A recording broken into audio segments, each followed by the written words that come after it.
여러분 안녕하세요. 미국 버지니아주에 있는 교도소 건물을 수리해서 문화예술 공간으로 사용하고 있다는 소식을 최근에 접했습니다. 이 건물은 제가 오래전에 방문했던 교도소 건물이라서 옛날 추억이 떠올랐습니다. 그래서 오늘 영상에서는 이 교도소에 관한 이야기를 해보려고 합니다.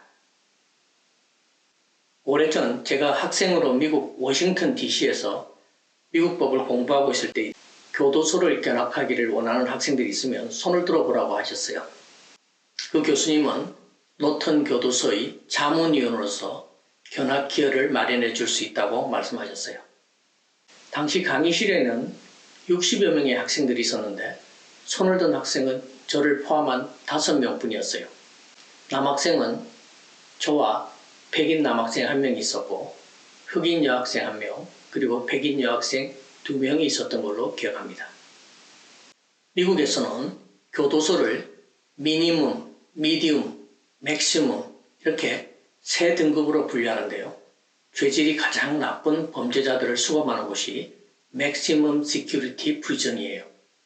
노턴 교도소는 바로 이 맥시멈 시큐리티 교도소 중에서도 악명이 아주 높은 곳이라는 건 이곳에 도착한 다음에 알게 되었어요. 색이 바랜 붉은 벽돌로 지어진 거대한 요새 같은 건물의 낡고 육중한 정문을 통과할 때부터 무섭고 아주 기분 나쁜 기운이 온몸을 감싸는 것 같았어요. 이 건물은 1910년대에 죄수들이 그곳 현장에 있는 흙으로 벽돌을 찍어서 직접 지은 건물이라고 해요. 수감자들이 있는 진짜 교도소 구역으로 들어가기 전에 지갑, 열쇠 등 소지품을 모두 꺼내놓고 서약서에 서명을 하게 했어요. 소지품을 수거할 때 가죽 벨트도 안 된다면서 풀어놓으라고 했어요. 저는 벨트를 풀면 바지가 흘러내려와서 이곳 견학 내내 한 손으로 바지춤을 잡고 있었던 기억이 나네요. 서약 내용은 재소자 수감 구역에 들어가면 방문자의 생명과 신체의 안전에 대해 교도소는 책임을 질 수 없다. 이 점을 분명히 이해하고 어떠한 일이 발생하더라도 교도소 측에 법적 책임을 묻지 않겠다 하는 내용이었어요. 이 서약서에 서명할 때 저는 그냥 의례적인 절차를 하며 크게 망설이지 않고 서명했어요. 그런데 이게 진짜로 그런 내용이었구나 하는 건 교도소에 들어가서 알게 되었어요. 서약서를 제출한 후에 또 하나의 육중한 철문을 통과해서 어두컴컴한 방으로 안내를 받았어요. 교도관 한 사람을 따라 들어간 그 방은 창문이 없고 조명이 어두운 곳이었어요. 바닥엔 오래된 마루가 깔려 있었고 벽면을 따라 디귿자 모양으로 탁자가 길게 놓여 있었어요.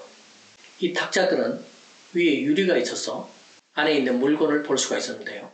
그 안에는 권총 요루정과 다양한 크기의 칼들 그리고 용도를 알 수 없는 이상한 물건들이 있었어요. 우리를 안내한 교도관은 이것들이 이 교도소 재소자들의 방을 불시에 점검할 때 찾아낸 무기들이라고 설명했어요.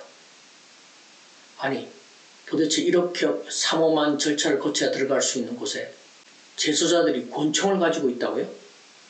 우리 일행 중 한 명이 그게 어떻게 가능한지를 물었어요. 교도관은 이 질문에 별로 망설이지도 않고 씩 웃으면서 답변을 했어요. 그건 자기 같은 교도관들을 매수해서 여러 물품이 불법적으로 반입되는데 그 중에는 이런 총기도 있다는 거예요. 공용 화장실 물탱크 위에서 소형 기관총이 발견된 적도 있다고 말했어요. 그리고 칫솔 손잡이를 갈아서 칼처럼 만든 것을 거의 모든 재소자들이 호신용으로 소지하고 있다는 이야기도 했습니다. 다른 것도 아닌 총기를 교도소 내로 밀반입하는 걸 어떻게 교도관들이 도울 수 있냐는 질문이 당연히 있었어요. 교도관의 설명은 이런 무기는 재소자들 사이 파벌과 조직의 우두머리를 상대 조직으로부터 보호하기 위해서 주로 사용되는 것이고 교도관들에게 사용하는 경우는 거의 없다고 말했어요. 하지만 이러한 설명은 도저히 납득할 수가 없었어요. 이곳 교도관들은 총기를 일체 소지하지 않았어요. 교도관 수보다 재소자 수가 훨씬 많기 때문에 만약 교도관이 총기를 휴대하면 그건 쉽게 빼앗겨서 재소자들의 총기가 될 거라고 설명하기도 했어요. 교도관들은 총기는 물론이고 어떤 열쇠도 갖고 있지 않았어요. 이 교도소 안 문에는 열쇠가 하나도 없었어요. 그래서 문 앞이나 다른 구역으로 통하는 철장 위에 있는 CCTV 화면을 보면서 신분을 밝히고 열어달라고 하면 이를 모니터로 확인한 중앙통제실에서 문을 열고 닫도록 하는 시스템이 되어 있었어요.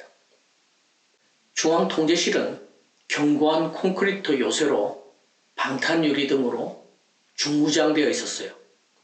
이것은 재소자들의 폭동 등 비상사태를 대비해 적어도 2주 이상의 식량과 물을 항상 비축하고 있다는 설명도 들었어요.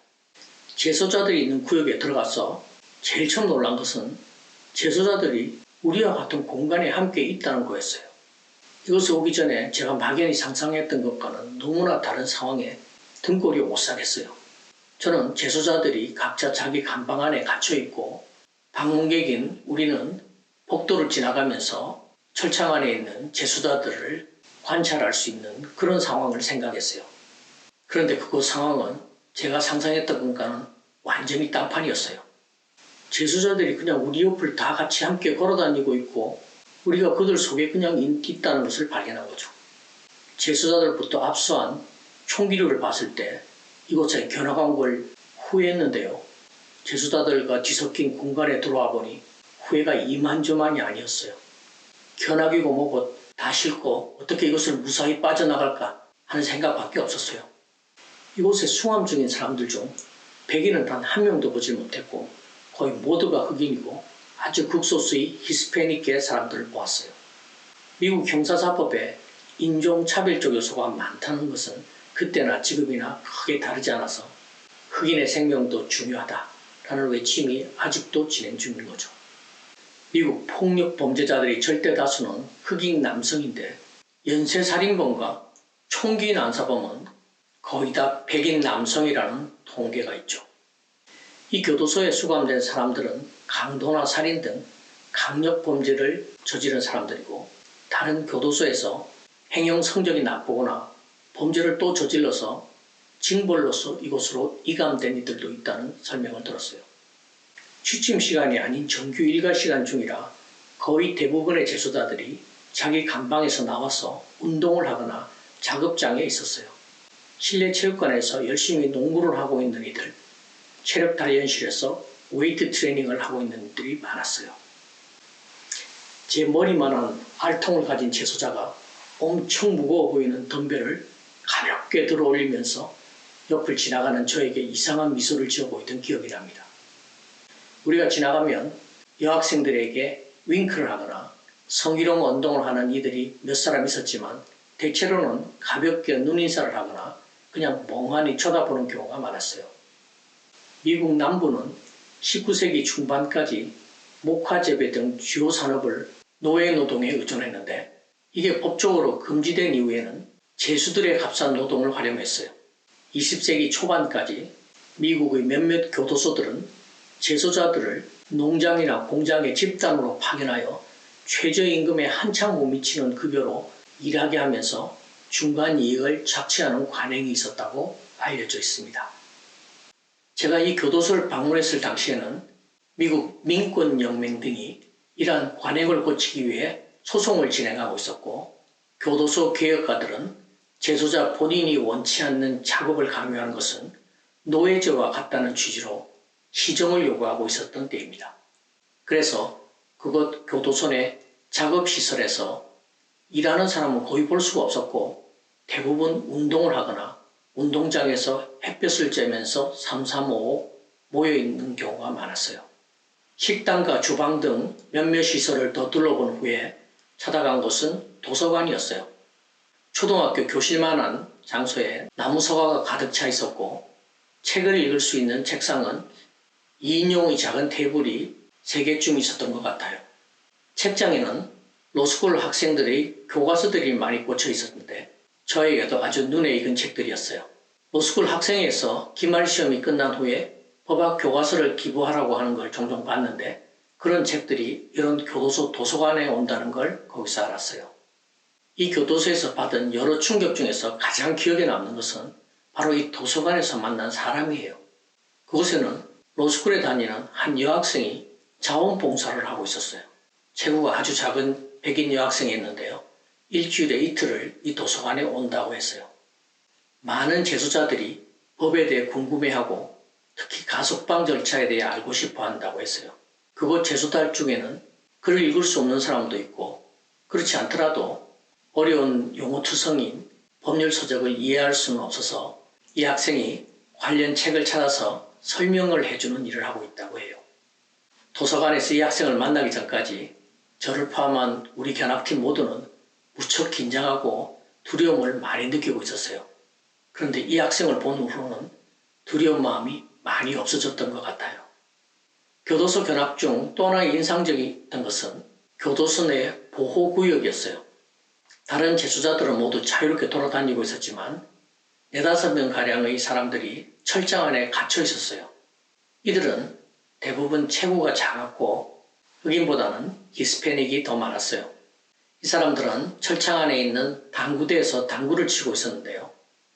이들은 다른 재소자들로부터 폭행이나 위협을 받은 사람들로 교도소에 구호를 요청해서 이런 격리구역에서 보호를 받고 있다는 설명을 교도관으로부터 들었어요. 미국 흉악범들의 교도소로 가장 엄격한 통제를 받고 있는 버지니아 노턴 교도소의 방문은 아주 오래전 일이지만 워낙 특별한 경험이라 아직도 제 기억에 생생히 남아있는 부분이 많습니다. 오늘 영상도 끝까지 시청해주신 여러분 대단히 감사합니다. 그럼 다음 영상에서 또 뵙겠습니다.